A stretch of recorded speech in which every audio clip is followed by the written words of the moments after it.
हम मरने आए हैं, मारो, इधर मारो, हम नहीं डरते। चलो फेंको, चैलेंज फेंको। मैं उधर ही खड़ी थी ना, मेरे ऊपर फेंकी ना चैलेंज, फेंको, कोई मसला नहीं, हम नहीं डरते। डर नहीं लगता, अब डर नहीं लगता, अब नहीं डरना, अब नहीं डरते, हम नहीं डरते, नहीं डरते। इनके बाप का मुल्क नहीं है, हमारा मुल्क है, हमारे बाप बुजुर्गों ने कुर्बानियां दी हैं। बोल के खिलाफ साजिश हुई, न गवाह मिला न सबूत, लेकिन केस में अब तक बरियत क्यों न हुई? जब मुद्दई और तफ्तीशी खुद एतराफ कर चुका है कि कभी कोई जुर्म हुआ ही नहीं, तो केस में बरियत क्यों नहीं हुई?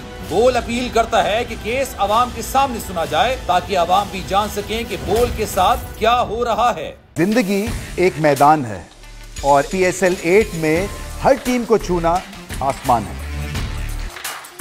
6 टीमों के बीच धुआंधार लड़ाई। ये शोर न लड़ाई का है न डर का, ये शोर है जीत का, ये शोर है जुनून का। खेल का जुनून रोजाना रात 11 बजे सिर्फ बोल न्यूज पर।